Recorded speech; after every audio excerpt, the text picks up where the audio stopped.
তো গাইস এটা আবার কি হয়ে গেল সেদিন আমার সাথে? তো আমি ধারণা করতে পারি না যে আমার সঙ্গে এটা হয়ে যাবে। তো চলো যা যাক সেদিন থেকে শুরু করা যাক। আমি কি করেছিলাম ফ্রাইডে সেদিন কাজে যাইনি। তো যেগুলো টুকরো কাজ ছিল সেগুলো কাজ কমপ্লিট করলাম আর সম্পূর্ণ ভিডিওর মধ্যে দেওয়া আছে তোমরা। দেখো এগুলা আবার কি, এগুলা মনে হচ্ছে সামনে বছর ছিল এখানে রাজা রানীর ঘর বাড়ি। বলছি আমি ঠিকাদার মানুষ, হ্যাঁ চটকে উঠে গেছে video shoot, super super super wonderful. এই যে ক্যামেরাম্যান।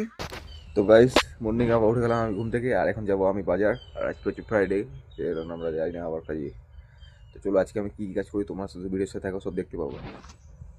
আর আমি সাইকেল বের করবো, সাইকেল ভাই। তো গাইস সেদিন আমাকে সকালে উঠে চলে যেতে হলো বাজারে, কারণ বাজার ছিল না। আর আমরা ফ্রাইডেতে বাজার করি তার জন্য। তো সকাল সকাল আমি বাজারে চলে গেলাম, গিয়ে দেখছি বাবরে সবজির দাম এত বাড়ে গেছে, মানে মাথায় খারাপ, মাথা কাজ করছে না। যেগুলো 10-এর জিনিস ওগুলো একদম 40, যেগুলো 40-এর জিনিস ওগুলো 60, মানে একদম হয়েছে সব ফাট। তো দেখো মানে এত সবজি দাম বাড়ছে বলার কথা নেই। কেউ নতুন নতুন দোকান দিচ্ছে, মানে আমাদের রমজান মাস আসছে তো তার জন্য সবাই বলছে যে এত সবজি দাম বাড়ছে। তো যাই হোক সেখানে আমি বাজার টাজার করা কমপ্লিট করলাম। আমি সকালবেলা বাজার করেছি কারণ রোজা আছে তো, উপোস। সেই রোজার মুখে আবার যেতে হবে বৈকালে বাজারে, সেই জন্য না যেতে হবে ভিড়ের মধ্যে। তার জন্য আমি মর্নিংয়ে বাজার করে নিয়েছি, আর বাজারে আমার করা কমপ্লিট হয়ে গেল। আর এখন আমাকে যেতে হবে সেলুনে চুল কাটতে, হেয়ার কাট। তো দেখো এগুলো হচ্ছে রাস্তার ধারে কাপড়ের দোকান বসে আমাদের এখানে হরিরামপুরে। তো প্যান্ট শার্ট গেঞ্জি কত রকমের নিউ নিউ ডিজাইন। আর মর্নিংয়ে তো সেই জন্য অনেক দোকান বসছে, দেখতে পাওয়া যায়নি কারণ ওরা বসতে একটু দেরি হয়, কেউ আবার দুপুরবেলা বসে। তো যাই হোক তোমার সাথে থাকো ভিডিওর সঙ্গে। আর এই যে দেখো এগুলো হচ্ছে লিটিল চিলড্রেন কাপড়, মানে ছোটো বাচ্চার। এখান থেকে সঙ্গে আমি এটা সম্পূর্ণ কমপ্লিট করার পর আমি চলে আসলাম সেলুনে, কারণ চুলগুলো অনেকদিন থেকে বড়ো হয়ে গেছে আর সময় পাচ্ছি না। তো চুলটা কাটতে হবে, কারণ চুলটা বলছি আরে দাদা তুমি আমাকে কোন কাটিং করবা, আমি তো বড় বড় হয়ে গেছি। তো আমি বলছি দাঁড়ার ভাই কয়েকদিন দাঁড়া, একটু দাঁড়া, এখন আমি খুব ব্যস্ত হই তার জন্য। তো আমি চলে গেলাম বিকি দাস সেখানে, গিয়ে বলছি যে দাদা হেয়ার কাট করতে হবে। তো দাদা বলছি যে ভাই 1 সেকেন্ড ওয়েট। তো আমি সেখান থেকে কাট করার পর চলে আসলাম বাড়ি। তো মনে পড়ছে শ্যাম্পু আনতে যাবো, তো শ্যাম্পু আনতে চলে আসলাম। তো শ্যাম্পু ট্যাম্পু এনে চান টান করে নিলাম। চান করে এখন আমাকে যেতে হবে জুম্মার বাপের মসজিদে নামাজ পড়তে। সেই জন্য আমি রেডি হয়ে গেলাম।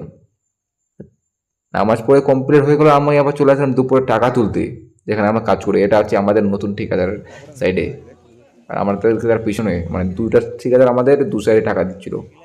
তো আমরা এখন যাব। ভাস্তা বলছে যে চল, আমার সাইকেলটা হয়ে গেছে লিক, এটা পাংচারটা আমার সারাতে হবে।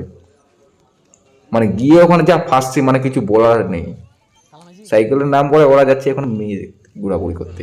তো বলতে তো আমি যেতাম না ওদের সঙ্গে, বাট জায়গায় পোস্তাতে হচ্ছে। চল তাহলে ওকে বললাম। তো সাইকেল প্রায় আমরা এখন ঠিক করতে লাগা দিলাম। তো গাইস এদের সাথে আসে আমি মনে হচ্ছে ফাঁসে গেলাম, মানে আমি এসব বুঝাই ঘোরাঘুরি করি না। আর যে মানে সে হয়ে গেলো আজকে আমি আসছিলাম টাকা তুলতে হাটের মধ্যে। তো কি আর বলবো, এই যে আমাদের রাকিব দলের পান্ডা লেকু, এই যে দেখো শালা এর জন্য শালা আজকে এখানে আমার কাছে হলো। এই যে দেখো এটা আমাদের বুধু, অরিজিনাল বুধু, দেখো লজ্জা করছে। আর এই যে এটা হচ্ছে আমাদের বাস্তা, এই যে বাস্তা লজ্জা করছে, দেখো বোক কাচ্ছি দা। এদের সাথে আমি আসছে মানে ভালো ছেলে থাকতে থাকতে আমি এদের সঙ্গে বেড়াবেড়ি করলে খারাপ ছেলে হয়ে যাবো আর কি।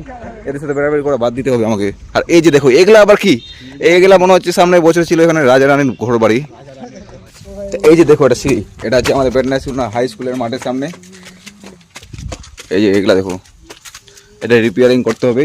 এই যে এটা এখানে সবসময় যদি খেলাধুলা হয় তাহলে এখানে সবাই বসে দেখি। আর এই যে দেখো এটা হচ্ছে স্টুডিও। ঠিকাদার মানুষ, হ্যাঁ দেখতেছেন আমি এগুলা প্লাস্টার করতে এটা জোরে বল। বলছি আমি ঠিকাদার মানুষ, হ্যাঁ চটকে উঠে গেছে প্লাস্টার করতে হবে। আমার এটা লেবার, এটা আমাদের মিস্ত্রি। এর দেওয়া হয় 500 টাকা দিন, আর একে দেওয়া হয় 400 টাকা। 400 টাকা। আমার এগুলা আর গোটা আছে আমার হচ্ছে ক্যামেরাম্যান আমি হচ্ছি। ক্যামেরাম্যান। আর এই যে এদের দেখতে আসি আমি এগুলা কন্ট্রাক্ট করে ঠিকা করি, আর বাকি কাজ ক্যামেরা করে। আর আমি যেটা করা সেটা করে দিয়েছি।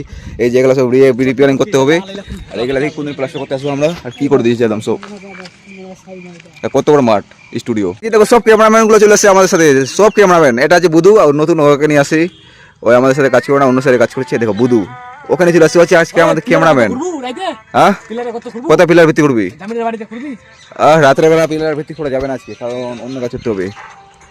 এই যে বাস্তা আমাদের ভালো, কিন্তু গায়ে রঙের কালো নাকি বাস্তা। এই যে ছেলেটা দেখো রমল, লুক মি। আর এক ক্যামেরাম্যান খালি ছবি তুলে লাগাই দিয়েছি ছেলেপেলেগুলো। Group photo. তো গাইজ মানে এদের সাথে আসি আমি মনে হয় ফাঁসে গেলাম। আর আমার নোড়ানোর কিছু করতে জানি। এই দেখো কি পাগলাম করছে, দেখো এই যে দেখো খালি ভিডিও শুট, সুপার ওয়ান্ডারফুল। এই যে ক্যামেরাম্যান বুধু, এই যে দেখো এরা যাওয়ার আসা মনে কোনো নামে নেবে না। দেখছো খালি ভিডিও বানানোর জন্য এখানে আসছে। মনে হচ্ছে এরা বাড়ি যাবে না, বলছি যাবো, কখন যাবে এরা? এদের সাথে আসি আমি এখানে ফাঁসে গেলাম। এরা বলে চল বাড়ি চল, বাড়ি যাবি না পাগল।